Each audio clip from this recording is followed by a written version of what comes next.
વિશ્વ કલા દિવસ. સંપાદન અને પઠન તૌફીક સમા. અભિવ્યક્તિ અને લાગણીઓનું અન્વેષણ કરવા માટે કલાને હંમેશા શ્રેષ્ઠ માધ્યમ માનવામાં આવે છે. આવી સ્થિતિમાં કલાને પ્રોત્સાહન આપવા માટે વિશ્વભરમાં દર વર્ષે 15 એપ્રિલે વિશ્વ કલા દિવસની ઉજવણી કરવામાં આવે છે. વિશ્વ કલા દિવસના વિશેષ અવસરે કલામાં રસ ધરાવતા લોકો તેમની કલાનું પ્રદર્શન કરે છે.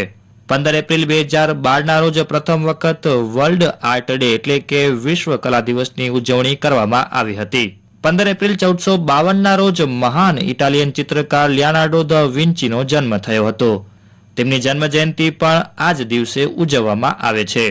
તેઓ ચિત્રકાર, શિલ્પી, વાસ્તુકાર, સંગીતકાર, વૈજ્ઞાનિક, ગણિતશાસ્ત્રી, ઇજનેર, નવસર્જક, શરીર રચનાવિદ, ભૂસ્તરશાસ્ત્રી, માન ચિત્રકાર, નકશા દોરવાની વિદ્યામાં નિપુણ, વનસ્પતિ શાસ્ત્રી તેમજ લેખક જેવી બહુમુખી પ્રતિભા ધરાવનાર લિયોનાર્ડો દ વિન્ચીનો જન્મ ઇટાલીના ફ્લોરેન્સ શહેરમાં થયો હતો. મોનાલિસાનું ચિત્ર બનાવનાર લિયોનાર્ડો દ વિન્ચીની ગણના વિશ્વના મહાનતમ ચિત્રકારોમાં થાય છે. ઉપરાંત ઇતિહાસમાં સૌથી મહાન બહુમુખી પ્રતિભા ધરાવનારમાં પણ તેમની ગણના થાય છે. તેમની આ સિદ્ધિ વિશે ઘણા લેખકોએ પોતાના મંતવ્યો આપ્યા છે. તેમણે કળામાં શ્રેષ્ઠતા હાંસલ કરી હતી, જેને કારણે તેમને સમગ્ર વિશ્વમાં સન્માન મળ્યું અને તેમની જન્મ જયંતિ પર વિશ્વ કલા દિવસની ઉજવણી કરવામાં આવે છે. વિશ્વ કલા દિવસની સત્તાવાર ઉજવણી વર્ષ 2015માં Los Angeles, United State of અમેરિકામાં કરવામાં આવી હતી અને વર્ષ 2017માં આ દિવસને અમેરિકામાં ઇન્ટરનેશનલ એસોસિએશન ઓફ આર્ટ દ્વારા માન્યતા આપવામાં આવી હતી. United Nation of Educational, Scientific and Cultural Organization UNESCO અનુસાર વિશ્વ કલા દિવસનો ઉદ્દેશ કલાના ક્ષેત્રમાં લોકોની રુચિ વધારવાનો છે. આ દિવસે માત્ર કલાપ્રેમીઓ જ નહીં પરંતુ વિશ્વભરના અનેક સંગઠનો એક થાય છે અને ખાસ કરીને ઇન્ટરનેશનલ આર્ટ એસોસિએશન અને યુનેસ્કો સાથે મળીને તેની ઉજવણી કરે છે. આ દિવસે સાંસ્કૃતિક કાર્યક્રમો, પરિષદો, પ્રદર્શનો અને કાર્યશાળાઓનું પણ આયોજન કરવામાં આવે છે. વિશ્વ કલા દિવસની ઉજવણી કરવા માટે આ વર્ષની થીમ અભિવ્યક્તિનો બગીચો, કલા દ્વારા સમુદાયની ખેતી કરવી એમ આપવામાં આવી છે. યુનેસ્કોની જનરલ કોન્ફરન્સના સત્રમાં વિશ્વ કલા દિવસ કલાના વિકાસ, પ્રસાર અને આનંદને પ્રોત્સાહન આપવા માટે ઉજવવામાં આવે છે.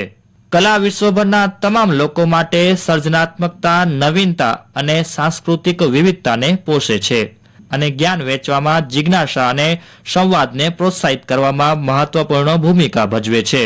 આ એવા ગુણો છે જે કલામાં હંમેશા હોય છે અને હંમેશા રહેશે. જો આપણે એવા વાતાવરણને સમર્થન આપવાનું ચાલુ રાખીએ જ્યાં કલાકારો અને કલાત્મક સ્વતંત્રતાને પ્રોત્સાહન અને સુરક્ષિત કરવામાં આવે.